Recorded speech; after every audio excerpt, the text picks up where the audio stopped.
Hi class, welcome to our next Pace Square lesson, L220 sentence combining. Let's start off first by just remembering what a sentence is. To have a sentence, we have to have a subject, a predicate, make sure we express a complete thought, and that we have proper punctuation. Look at our example sentence. Mrs. Story gave a test on Friday. Well, is this a complete sentence? So, what's our subject? Mrs. Story.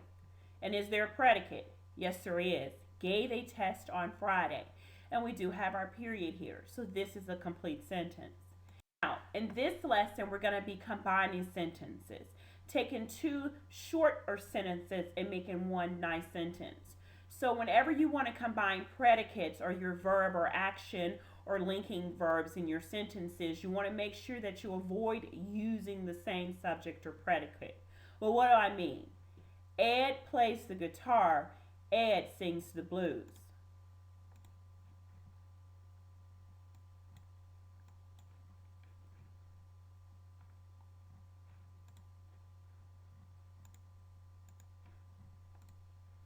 Notice here that Ed is used twice, so we don't want to say his name more than once. So when we go to combine the sentences, we're only going to say Ed one time. But what he does two different things here. The predicates are different. He plays the guitar and he sings the blues. So when we go to combine the two sentences, we don't want to again say Ed twice. Now, your turn. Choose the correct answer. The car peeled out. Car raced down the road. Take a few minutes here, pause this recording, and see if you're going to get it right. Hopefully you notice in A that the car peeled out, and the car here immediately the car is repeated twice, so that can't be the answer. On B, the car peeled out and raced out and down the road. Well, we would have repeated words or actually added out twice, so that's not the answer. So hopefully you chose C.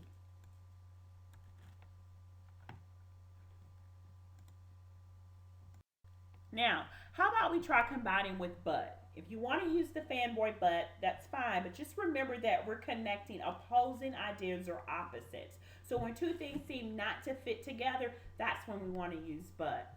Let's look at our example. Ethan would like to play tennis. Ethan is too tired. So here we have Ethan mentioned twice. So again, we do not want to say Ethan twice when we go to combine these sentences. But we notice that he wants to do something but is too tired, so definitely we want to use but here. So we do not want to repeat Ethan, but we are going to put together these two predicates using but. What do you think it's going to be? Did you think this? Ethan, used one time, would like to play tennis, but is too tired. Okay? We just simply combine these two predicates together.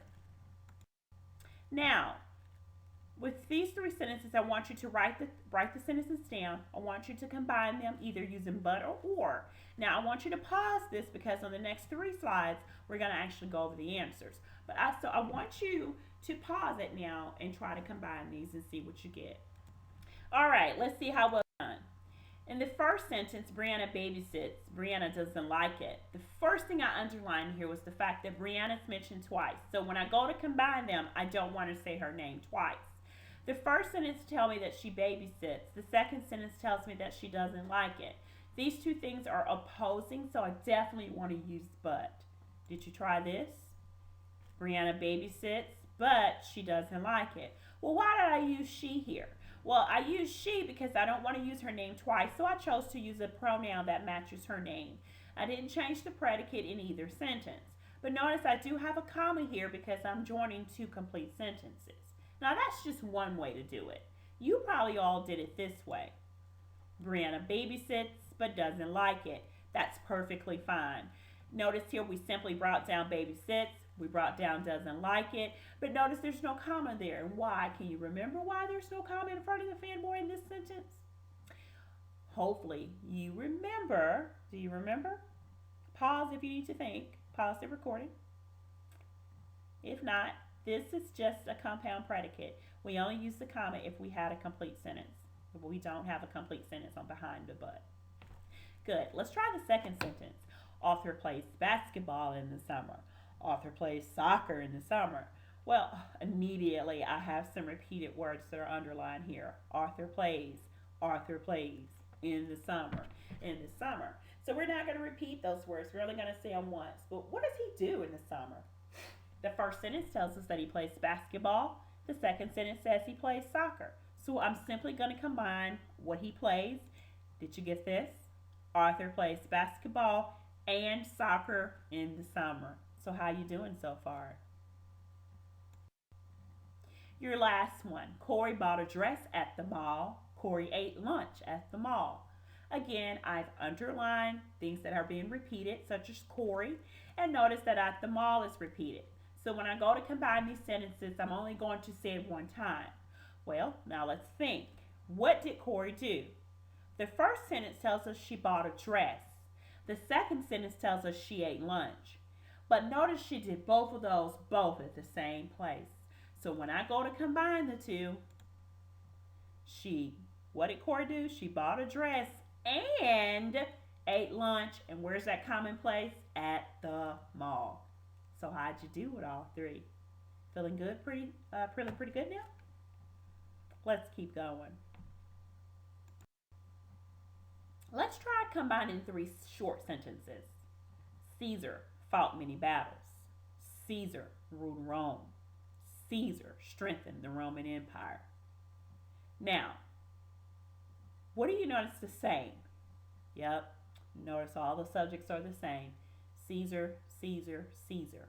So when we go to combine the sentences, of course, we're only going to say Caesar one time. But now we've got to ask ourselves, what about the predicates? What does Caesar do? Those are your predicates. Yep, he fought many battles, he ruled Rome, and he strengthened the Roman Empire. So when we go to combine the three, Caesar fought many battles, simply bring that down. Rule Rome, we brought that down. And we brought down strengthen the Roman Empire.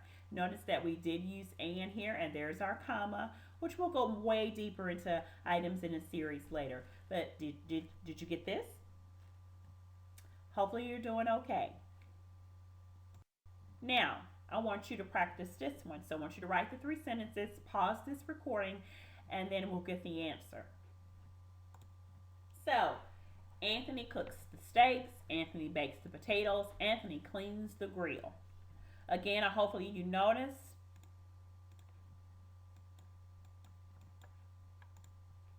that.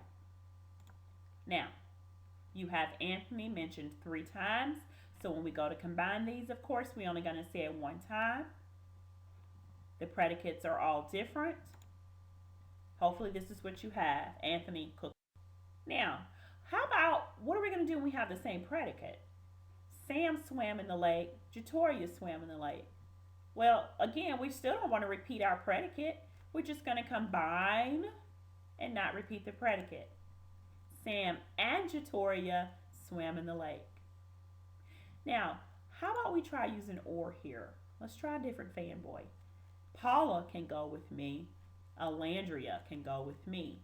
Well, the subjects are different, Paula, Alandria, but notice the predicates are the same.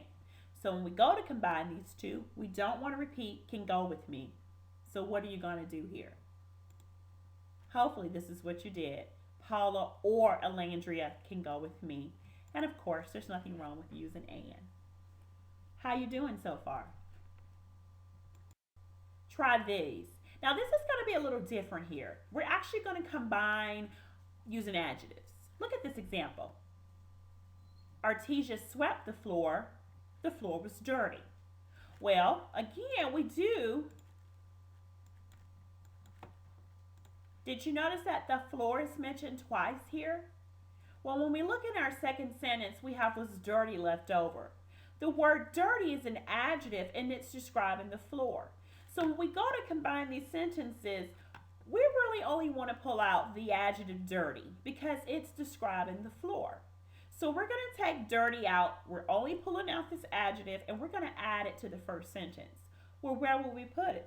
Of course, it's an adjective, so we're going to put it right next door to the word it's describing.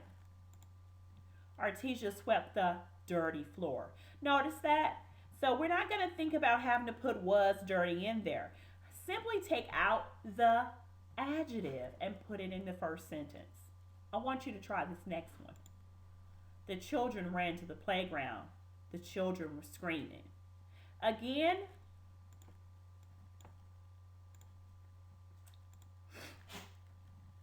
did you notice here that the children was repeated? We only take out the word screaming. We add it to the first sentence, and we have the screaming children ran to the playground. So far we've looked at combining predicates, we've combined subjects, we've even taken adjectives out of a sentence and put it in the first sentence. Now, this was just part one.